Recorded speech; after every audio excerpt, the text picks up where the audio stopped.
إليه ونعوذ بالله من شر أنفسنا وسيئات أعمالنا من يهده الله فهو المهتد ومن يضلل فلن تجد له وليا مرشدا وأشهد أن لا إله إلا الله وحده لا شريك له وأشهد أن محمدا عبده ورسوله. We praise Allah, we seek His help and we seek His guidance. Anyone who's been guided by Allah, he is indeed guided, and anyone who's been misguided, there is no one to guide him. I want to start in Surah Al-Imran, Ayah 110. كنتم خير أمة أخرجت للناس تأمرون بالمعروف وتنهون عن المنكر وتؤمنوا بالله. This is Ayah 110 of Surah Al-Imran, where Allah subhanahu wa ta'ala says, you are the best ummah. You are the best ummah raised for mankind. You enjoin what is right and you forbid what is wrong and you believe in Allah. What an amazing declaration from Allah subhanahu wa ta'ala. What a positive statement from Allah subhanahu wa ta'ala, saying that we are the best ummah raised for mankind. It is so heartening that our Creator tells us that we are the best ummah that He has raised. So how is that? Because on the day of judgment, Allah subhanahu wa ta'ala is going to look for the one small iota of good that we have done, so He could forgive us for all the bad things we have done and grant us Jannah, inshallah. Allah has made it so that one prayer washes the sins of the other prayer. So from Fajr to Dhuhr, if you committed any sin and you prayed Dhuhr, from Dhuhr to Asr, Asr to Maghrib, Maghrib to Isha, and on. So from one prayer to another, your sin is wiped out. From one Ramadan to the next Ramadan, your sins are wiped out. And if you go to Hajj, your lifetime of sin is wiped out. Allah subhanahu wa ta'ala is trying to be positive. He's picking the minuscule good deeds that we have done because He's Rahmah and He's merciful and mercy giving. If you look at the famous hadith of the prostitute who took water from a well in her shoes to feed a dog. If you look at the word prostitute, it's diametrically opposed to the Sharia.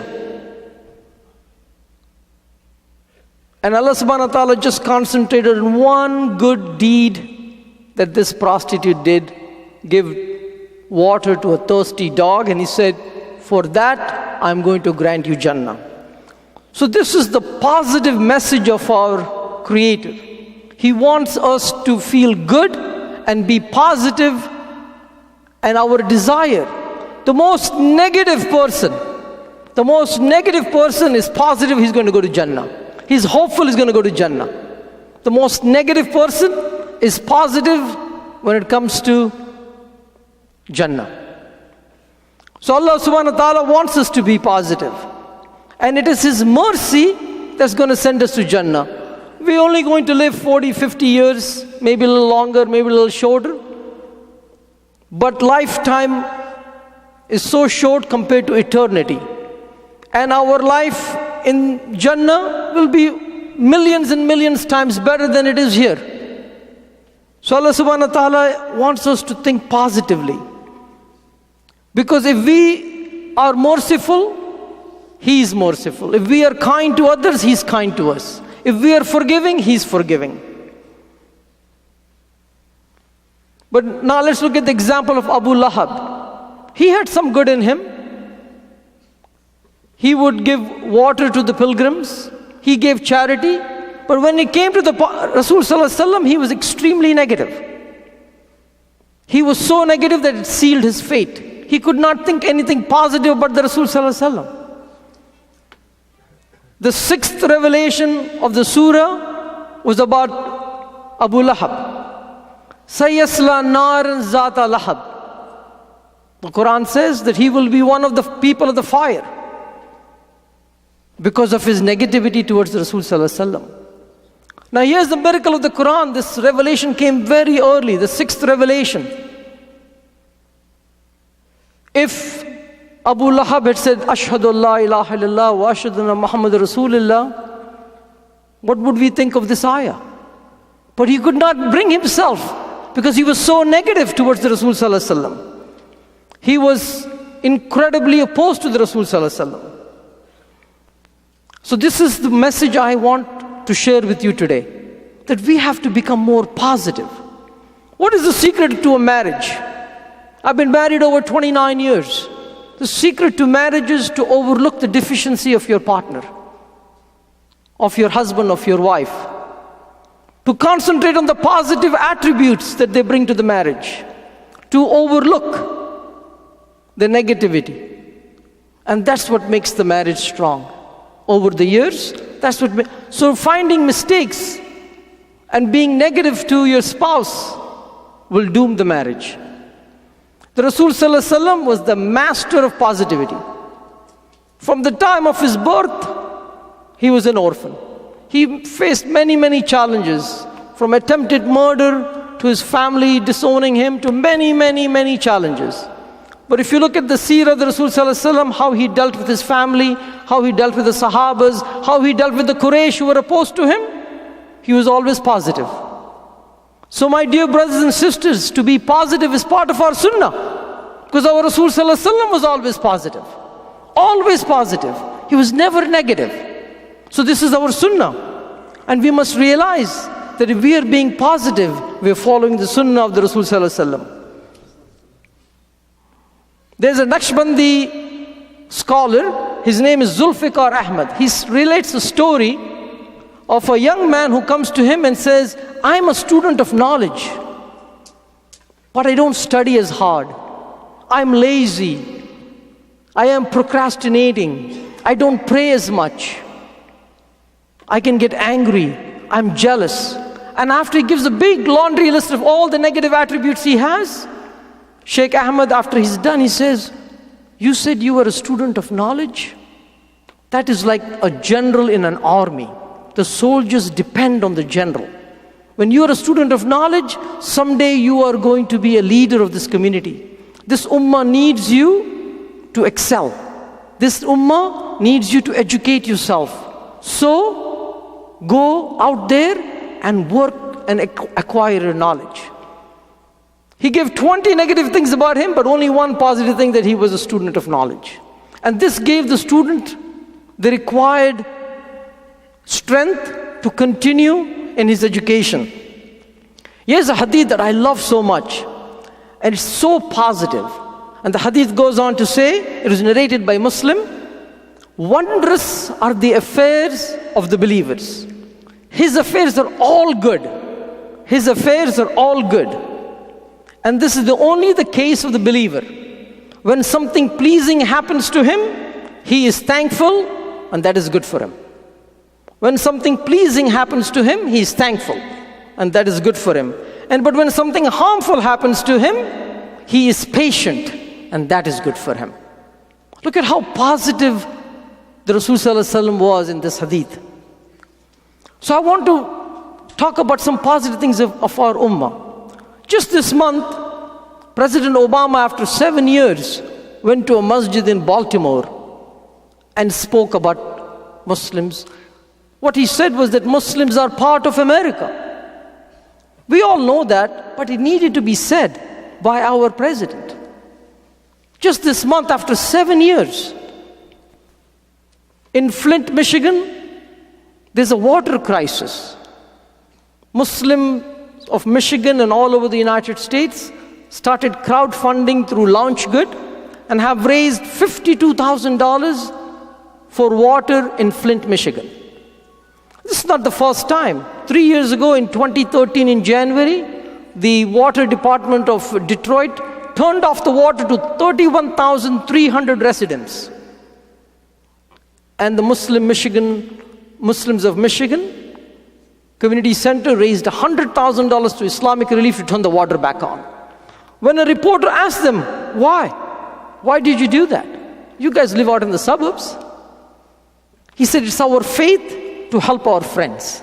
The spokesperson said, it is our faith to help our friends. Muslims are doing awesome things. In the summer of 2015, a lot of black churches in America were getting burnt after the murder in Emmanuel Baptist Church in South Carolina. Emmanuel Methodist Church in South Carolina. Black churches were being burnt. A Muslim sister, Fatima Knight, went on Launch Good and raised over $100,000 to build black churches in America. To rebuild black churches in America, the money was raised by Muslims. And when the murders happened in San Bernardino, $215,000 was raised by the Muslim community in the United States for the victims.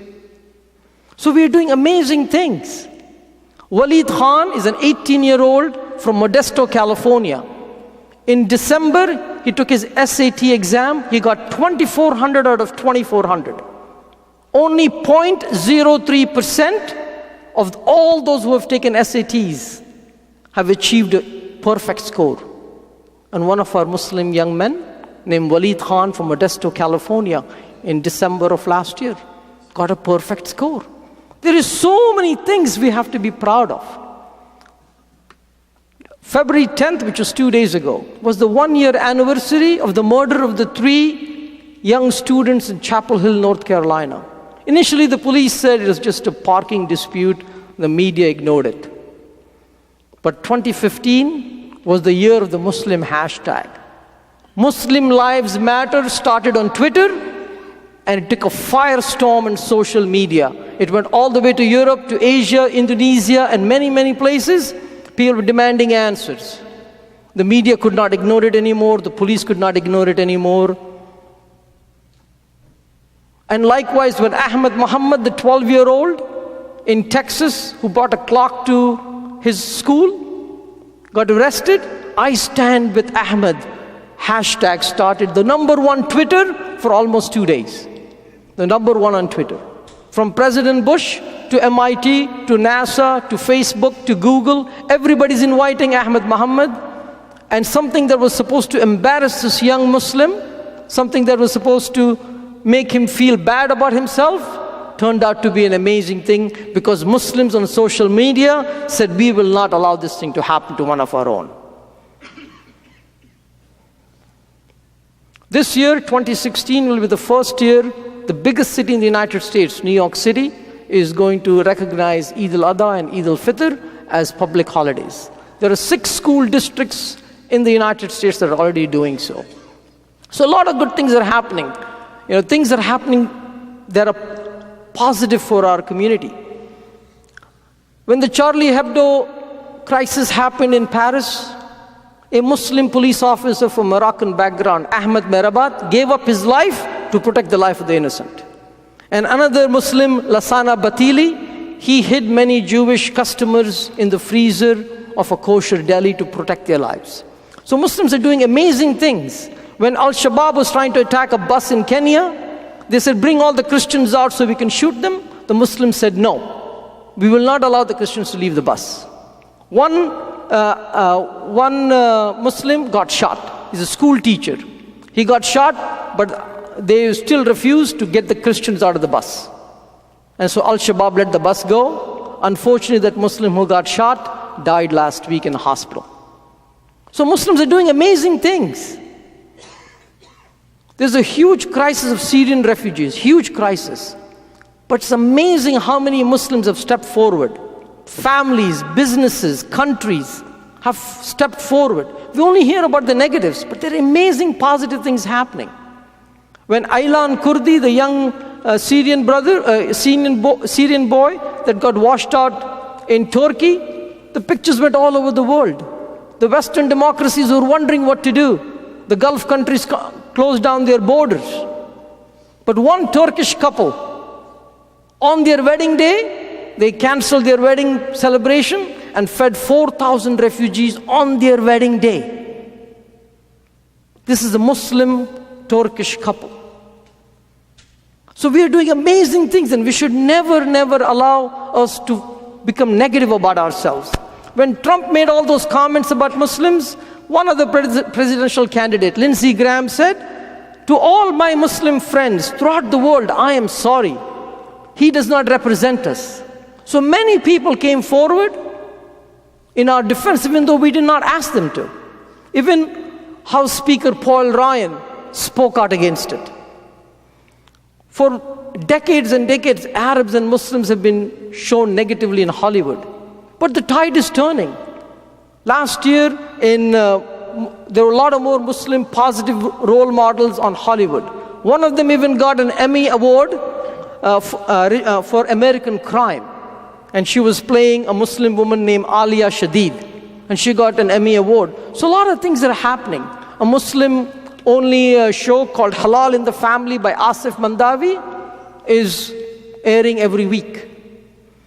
ISNA has a women inclusion statement about how masjid should include women in everyday activities. And when I went to ISNA last year on behalf of AMCC, I signed that. Thousands of leaders signed it that we should allow Muslim women to participate in the masjid as equals. And Muslim scholars, 3 months before the Paris climate change meeting, they met in Istanbul.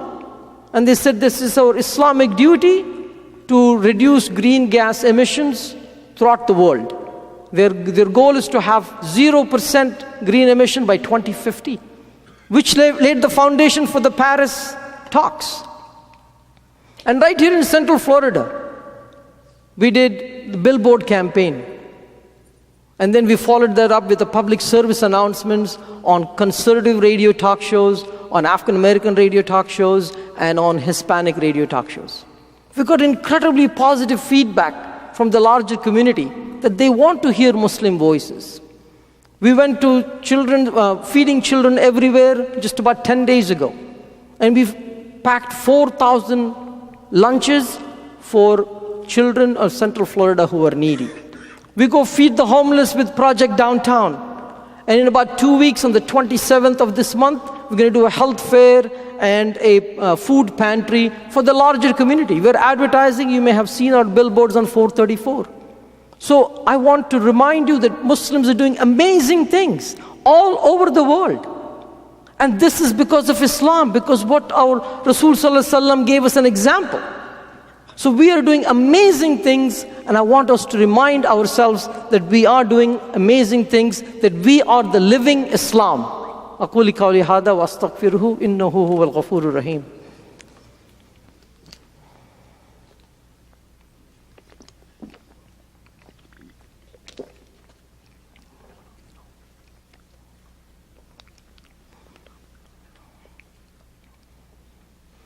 اللهم صل على سيدنا محمد وعلى آل سيدنا محمد كما صليت على سيدنا إبراهيم وعلى آل سيدنا إبراهيم إنك حميد مجيد.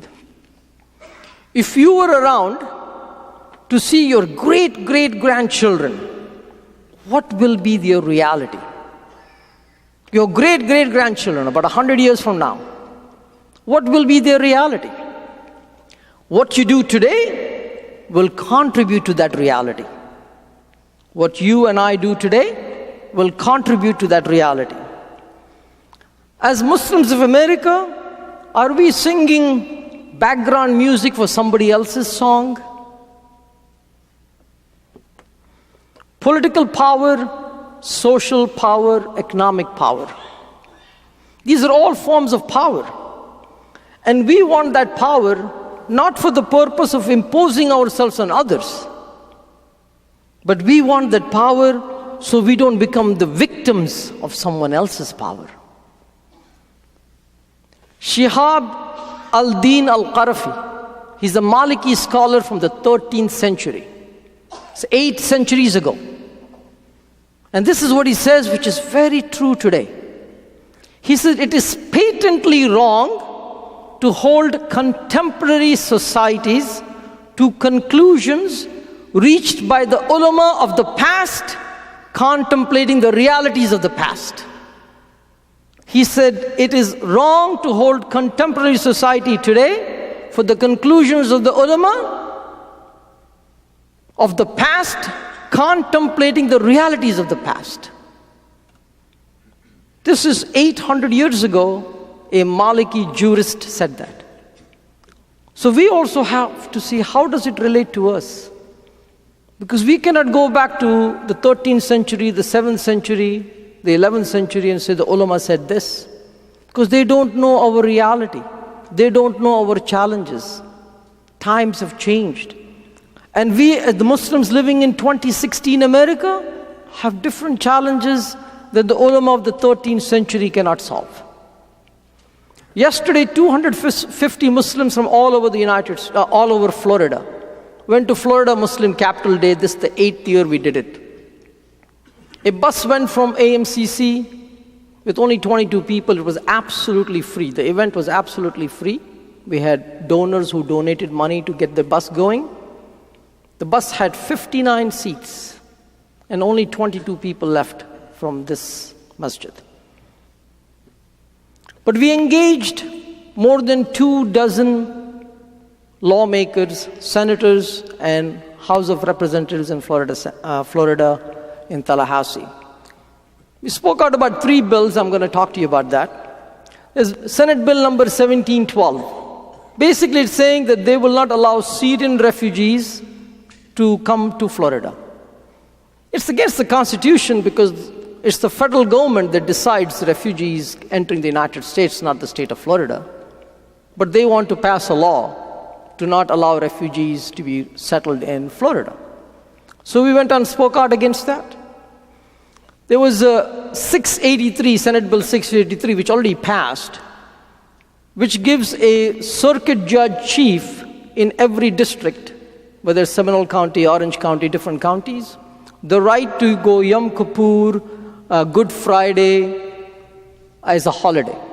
So we said, why don't you give them the right to give Eid al-Adha or Eid al-Fitr as a holiday? So we're going to try to pass an amendment. Through the bill has already passed because we were not paying close attention to what our representatives and our senators are doing. Finally, I want to talk about bill number 86, Senate Bill 86. It's a freedom of speech issue. I have some flyers I've put out in both the lounges, men and women lounges. It talks about BDS, which is boycott, divestment, and sanctions against Israel for the human rights violation that they're doing. And the Supreme Court has said that boycotting someone is a freedom of speech issue. Jewish organizations have come out against it, against this bill. The New York Times, the Haaretz newspaper in Israel has come out against it. Usually, a bill has one sponsor in the Senate and one sponsor in the House. Usually. Sometimes 2. This bill is amazing. There are 40 sponsors. 40 senators sponsored the bill. Would you like to know how many senators are in the Florida Senate? 40. All 40 of them are co-sponsoring the bill. We had 5 MSA students in our group that went and talked to Greg Evers. He's a senator from the Panama City, Pensacola area, District 2. So they told him, hey, this bill is unconstitutional. They have the right by the Supreme Court to boycott, because if you boycotted it, then you cannot, the state of Florida will blacklist you for government, local or state government contracts. So the MSc students went and told Greg Evers that this is unconstitutional. He used a 4-letter word. He said, 4-letter word, the Constitution. It's all about the money. There are 5 witnesses, he said that yesterday. Why did he say that to the Muslims? Because he knows politically we are impotent. Politically we have no power. He can say anything to us, there is no blowback. Now, if you're paying attention, this is the election year. Trump won in New Hampshire.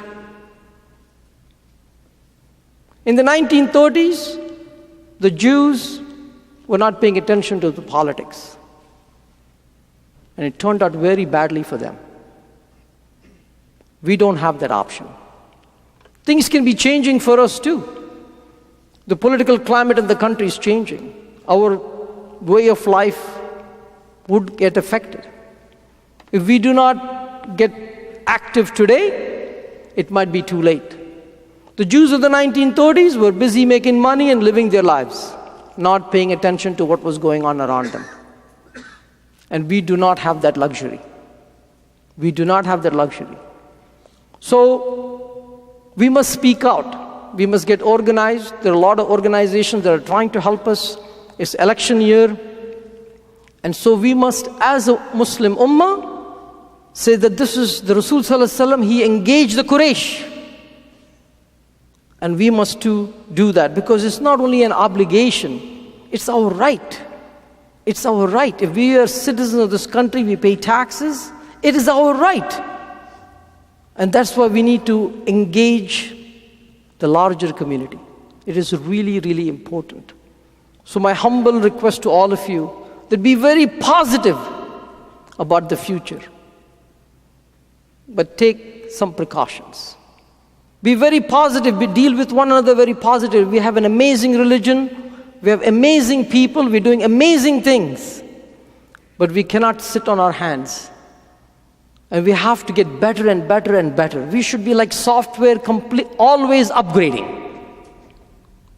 A software runs out. We need to continuously renew our faith, renew our education, renew our political activism, because this is required of us. The Rasul Sallallahu Alaihi Wasallam kept changing with the times. When he went from Mecca to Medina, he changed. And we do also have to change for the better. So we should always continually try to improve ourselves. So inshallah, I do dua that Allah help us in this task. Allah help us to be more positive. Allah help us to be good to one another. Allah help us to be good to our families. Allah remove laziness from our lives. Allah do not let our hearts deviate. Allah grant us mercy. Allah help us perfect our prayer. Allah accept our prayer. Allah forgive us and our parents and all the believers till the day of judgment. Allah help the refugees and their families. Shower them with your mercy and help us to help them. Allah increase us in knowledge. Allah give us the wisdom to apply the knowledge. Allah make us more compassionate, make us more patient. Allah cure the sick, decrease our disabilities, decrease our shortcomings.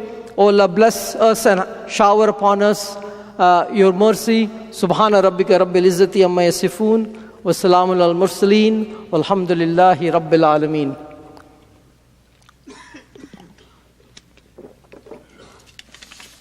I'm going to make a few announcements. Inshallah, tonight after Isha, there's a program